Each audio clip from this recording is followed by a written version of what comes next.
Hey everyone, before we get into this story, make sure to subscribe to my channel so you never miss a gripping tale like this. I knew something was wrong the moment the calendar flipped. 30 days. 30 days without a visit. My daughter had never stayed away this long, not unless someone told her to. That morning, I stopped waiting.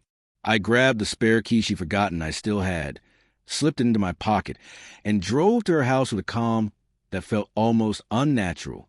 The kind of calm that comes after you've imagined every possible nightmare and accepted them all. The hallway smelled faintly of dust and lavender.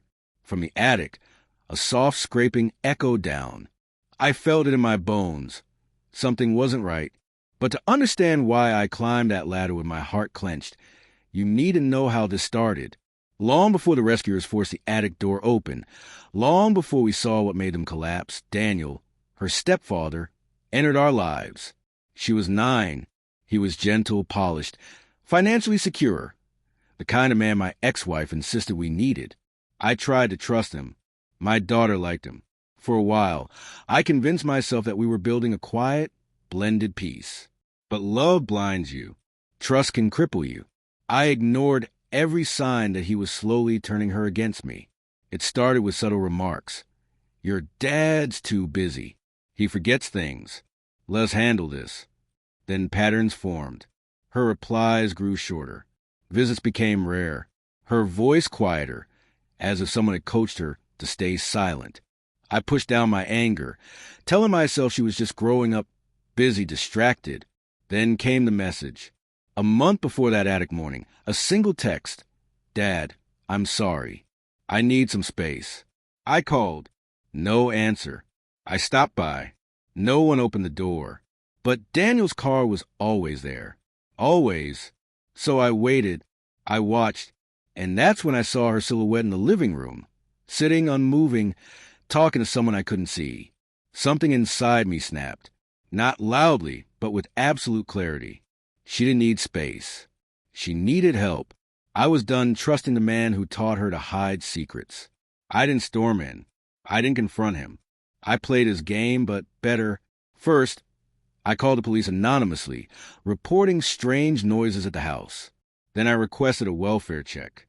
Then I went to social services, raising concerns about isolation. Every link pointed to him. Once authorities were circling, I chose my moment. That morning, I used the spare key. The scraping wasn't loud, just hollow and rhythmic, like something heavy being dragged, but no cry for help. I climbed the attic ladder. My hand shook, not from fear, but from what I already knew. The door wouldn't open. Something blocked it from inside. The rescuers arrived within minutes, faster than expected. They looked at me, saw my shaking hands on the ladder, and didn't ask questions. When they forced the door, it screamed on its hinges. And there she was, my daughter, tied to a chair, pale, weak, eyes sunken, but alive the moment she saw me. Not gone, just hidden. Next to her, unconscious on the floor, lay Daniel, a half-empty pill bottle beside him. He hadn't intended to let her go. He had only planned to replace me. When he woke in the hospital, he asked for her, for my daughter, for the girl he had tried to steal. I stepped into the room before the officers. His eyes widened, fear, disbelief, confusion. I know what you're thinking, I said calmly. You want to know how I found out? How I got here before you finished what you started. He swallowed hard. I leaned closer. You forgot one thing, Daniel. You taught her silence, but you forgot who taught her to survive. His face broke. That was the moment he realized he had lost. Not because of evidence of the law, but because she reached for me first when they carried her out. Because he was no longer the man she trusted. Because he had taken my place, and I had taken it back. People call me a hero. Some say I was lucky.